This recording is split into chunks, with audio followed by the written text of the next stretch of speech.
자, 여러분 이어서 우리가 원의 방정식 추가 이론을 같이 정리해 보도록 하겠습니다. 먼저 첫 번째 주제는 아폴로니우스의 원이라고 하는 건데요. 두 점이 있어요. 여러분. 두 점이 있어요. A점과 B점이 있어요. A점과 B점이 있어요.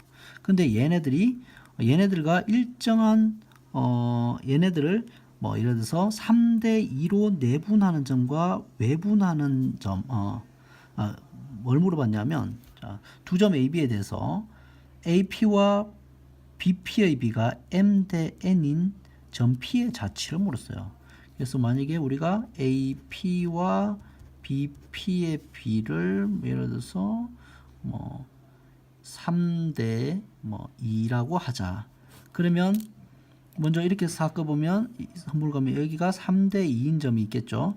여기를 지나가야겠고 그 다음에 뭐 이렇게 3대 2 이렇게 지나갈 거고 또 이렇게 3대 2 반대로 이렇게 지나갈 거고 뭐 이렇게 뭐 3대 2가 될 수도 있겠죠. 이렇게 지나갈 거고 뭐 이렇게 3대 2가 될 수도 있고 그래서 다 그어 보면은 뭐가 되냐면 3대 2인 점을 다 그어 보면 이렇게 원이 만들어진다는 것을 우리는 알 수가 있어요. 사실은 이 점피들의 자치를 다 계산해 보면 이게 3대 2 다 계산해 보면 그걸 알 수 있어요. 근데 이 원을 구성하는 것이 주제인데 A와 P로부터의 거리가 3대 2인 점 P의 자치들을 수없이 많은 점들의 자치들을 이렇게 얘 다 P들이죠. 구해보면 이렇게 원이 된다는 것을 알 수 있는데 이 원을 바라보는 방법이 두 가지가 있다는 거예요. 그 첫 번째는 바로 이 원이라고 하는 것은 결국에는 A와 B의 내분점 3대 2 했을 때 이 내분점이죠. 내분점.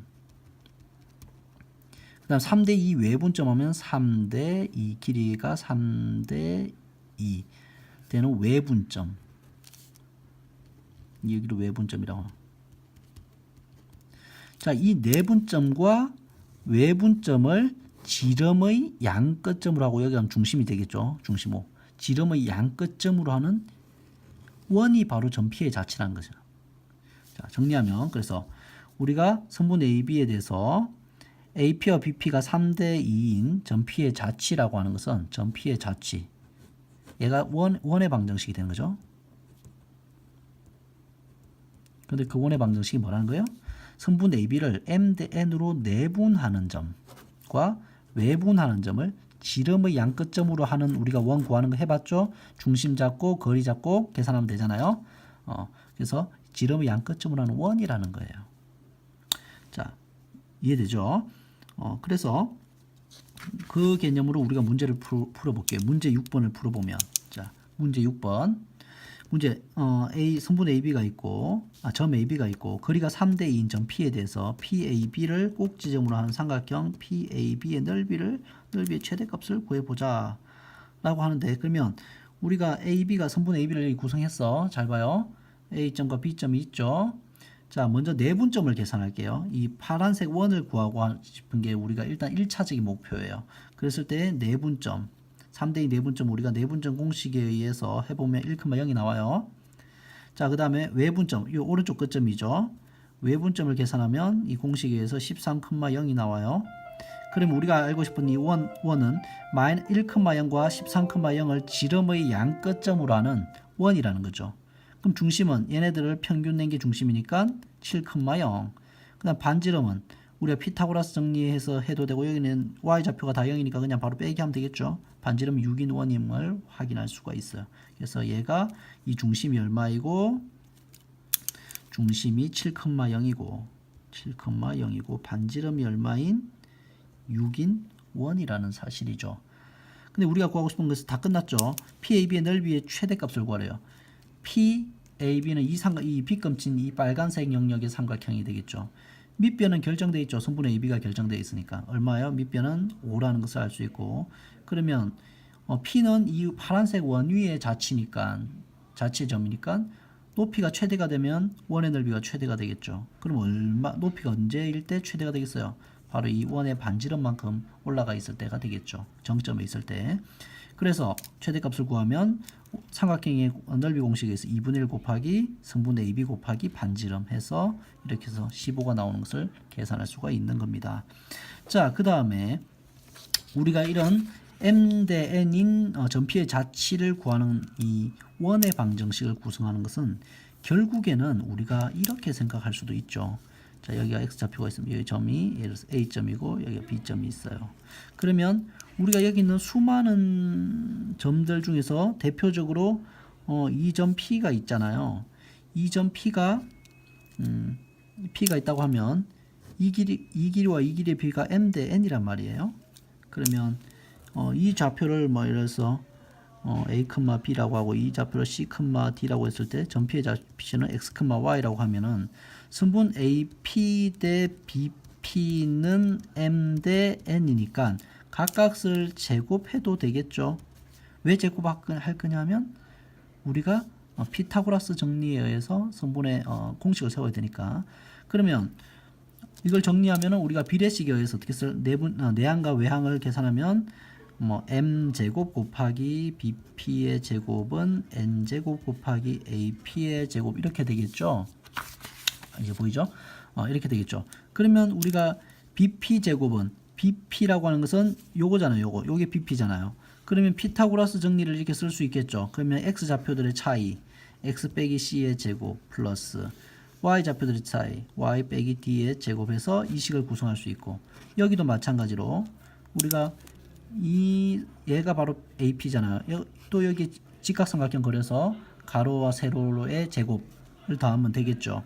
그래서 x 빼기 a의 제곱 플러스 y 빼기 b의 제곱해서 또 식을 구성해서 이 값을 다 정리하면은 우리가 원의 방정식이 나오는 것을 확인할 수가 있어요. 이렇게 접근할 수가 있어요. 그게 바로 방법, 같은 문제 6번의 방법이에요. 자, 비례식을 써볼게요. AP 대 BP가 3대 2라고 했잖아요. 그럼 AP 제곱 대 BP 제곱은 9대 4겠죠. 그러면 우리가 내항 외항을 곱해서 계산하면 이렇게 되고, BP 제곱은 우리가 각각의 점의 좌표와 좌표를 통해서 보면 x 빼기 요거 뭐지? x 빼기 3의 제곱이죠. 이 손가락 보세요. 그 다음 y 빼기 0의 제곱이니까 y 제곱. 그 다음 곱하기 4하고 AP는 요거하고 x하고 xy 좌표하고의 관계니까 x 빼기 플러스 2의 제곱 y 빼기 0의 제곱 그래서 y 제곱. 그럼 이거 정리하면 이렇게 되고, 다 넘겨주면 이렇게 되고, 5로 나누면 이렇게 되고, 그래서 원의 표준형으로 바꾸면 이렇게 되죠. 즉 뭐예요? 중심이 7,0이고 반지름이 6인 원임을 확인할 수가 있죠. 그리고 동일한 방법으로 삼각형 PAB의 넓이의 최대값은 15가 되는 것을 확인할 수가 있네요. 아시겠습니까? 그래서 이것도 잘 아폴로니우스의 원을 접근하는 방법이 두 가지가 있음을 잘 기억하고 계시면 좋겠고요. 그 다음 두원. 자, 두원이 있어요. 자, 이게 두원이 있어요, 여러분. 그러면 뭐 예를 들어서 이게 좀 작은 원이 하나 있다고 쳐봐요. 두 원이 있어요. 얘가 중심이 뭐 5고 얘가 중심이 5-인 두 원이 있어. 이렇게 두 원이 있죠. 이거에 대해서 서로 다른 두 점에서 만나는, 당연히 서로 다른 두 점에서 만나는 두 원에 대해서 얘기를 하고 있어요. 이 두 교점을 지나는 원의 방정식. 반드시 이 두 점을 지나는 원의 방정식. 제일 작은 거는 뭐가 있겠어요? 요게 제일 작겠죠. 지름의 양끝점으로 하는. 좀 더 큰 거는 요렇게 지나가게 할 수 있겠고, 좀 더 큰 거는 뭐 요렇게 지나가게 할 수도 있고, 또 반대로도 요렇게 지나가게 할 수도 있겠죠. 더 크게 지나가게 할 수도 있겠죠. 이 두 점을 지나가게. 그러면 다시 말하면 무수히 많은 원들이 존재하겠네요. 이거 두 직선의 교점을 지나는 무수히 많은 직선과 같은 원리예요. 그럼 뭐 요렇게 쓰는 거예요. K라고 썼네요. K로 바꿀게요. K에 관한 항등식. 이걸 쓰면 되는 거예요. 얘가 원의 방정식. 이 원의 방정식이 여기 들어가면 되는 거예요. 이 검정색 원의, 이 두 번째 원의 방정식 여기 들어가기 위해서 는 0 하면은 이 자체가 바로 무수히 많은 원들을 대표하는 방정식이 되는 거예요. K에 대한 항등식으로 표현할 수 있는 거죠. 같은 원리예요. 어떤 거랑? 바로 우리 요 부분에 했던 어디 있어요? 요거와 두 번째 이거와 같은 거죠. 요거와 같은 문제예요. 같은 개념이에요. 거의 같은 개념이라고 보시면 돼요. 그래서 두 원 O와 O''의 교점을 두 교점을 지나는 원의 방정식은, 자, 첫 번째 원 O고 얘가 O''잖아요. 그죠? 이렇게 플러스 K 이렇게 해서 표현되는 거죠. 이렇게 K에 대한 항등식 개념으로 표현할 수 있다. 단 이때 k는 마이너스 1이 아니어야 돼요.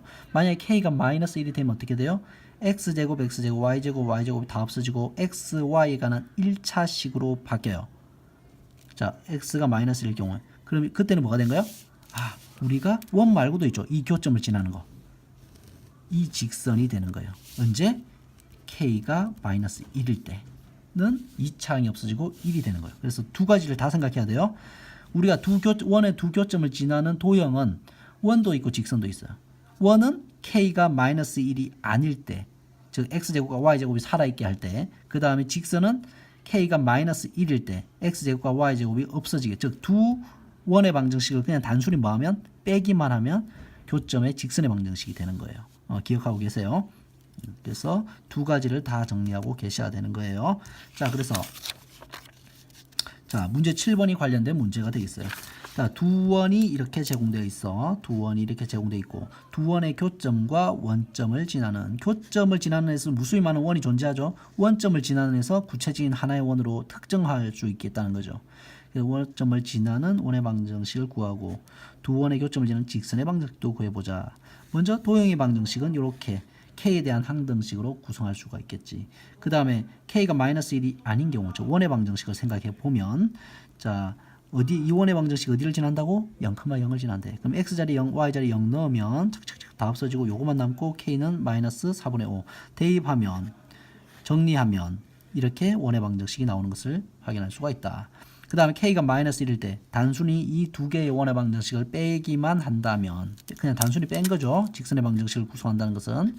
그러면 x제곱, x제곱, y제곱, y제곱 날라가고 x와 y에 가는 1차 방정식, 즉 직선의 식이 되는 것을 확인할 수가 있죠. 자, 이렇게 여러분들이 정리하고 계시면 되겠습니다. 원의 방정식은 여기까지 할게요. 자, 이어서 우리가 원의 접선에 대해서 더 얘기해 보도록 합시다.